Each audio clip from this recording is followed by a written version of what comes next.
సెకండ్ది వచ్చేసి రంగోలీ పౌడర్. కొంతమంది అడిగారు నన్ను, ఇసుక రంగులు వాడతారా లేకపోతే నార్మలా అని. సో ఇసుక రంగులు అంటే ఏం లేదు, సో ఫ్రీ ఫ్లోయింగ్ ఉంటాయి కదా, వాటిని కొంతమంది విజయనగరం సైడ్ అయితే ఇసుక కలర్స్ అని అంటారనమాట.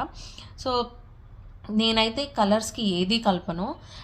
టూ టైప్స్ ఆఫ్ కలర్స్ ఉంటాయి కదా, ఒకటి ఇసుకతో, అంటే ఇసుక మీన్స్ ఫ్రీ ఫ్లోయింగ్ కలర్స్ ఉంటాయి కదా అది, ఇంకొకటి పౌడర్లా ఉంటుంది కదా, పిండి పిండిలా ఉంటుంది, మనం చిన్నప్పుడు ఇలా రుద్దేవాళ్ళం.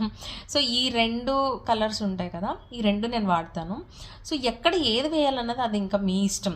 చిన్న చిన్న గ్యాప్స్ మీరు ఫిల్ చేయాలి, అక్కడ మీకు ఫిల్టర్తో అవ్వట్లేదు అని అంటే ఇంకా ఆ ఫ్రీగా పడిపోయే కలర్స్ అయినా మీరు వేసేసుకోవచ్చు అనమాట. నేనైతే ఇంట్లో కలర్స్ తయారు చేయను, నేను బయటే తీసుకుంటాను. హైదరాబాద్లో అయితే నేను చార్మినార్ దగ్గరికి వెళ్ళి తీసుకుంటాను. ఇప్పుడు ఇంకా నాకైతే తీసుకునే అవ్వడం లేదు, అక్కడికి వెళ్ళి పర్చేస్ చేయడానికైతే నాకు అవ్వట్లేదు. కాబట్టి నేను ఇంకా విజయనగరం ఇంటికి వెళ్ళిపోతాను టూ డేస్లోని.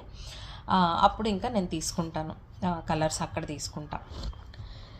ఇంకేం అడిగారు, గ్యాస్ ముగ్గుకి ఏమైనా యాడ్ చేస్తారా? సో ఇది కూడా విజయనగరం వైజాగ్ వాళ్ళు గ్యాస్ ముగ్గు అంటారనమాట.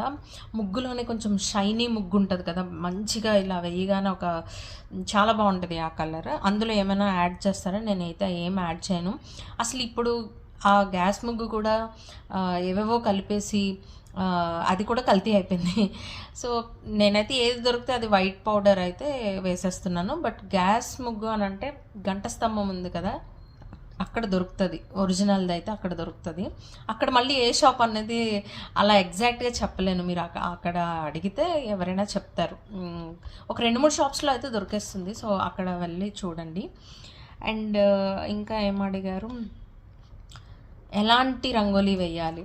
సో ఏబిఎన్ ఆంధ్రజ్యోతి వచ్చేసి పక్కాగా, అంటే వాళ్ళు చెక్ చేసేది ఏంటి అని అంటే చుక్కల ముగ్గులు ఉన్నాయా లేదా అని.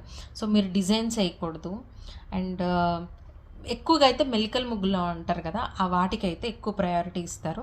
సో అవి నేర్చుకుని వేయడానికి ట్రై చేయండి. అంటే డాటెడ్ రంగోలీ, చుక్కల ముగ్గులు వేయడానికి ట్రై చేయండి. చుక్కల ముగ్గుల్లో మరీ ముఖ్యంగా మెలికల ముగ్గులు అయితే ప్రయారిటీ అయితే ఖచ్చితంగా ఉంటుంది.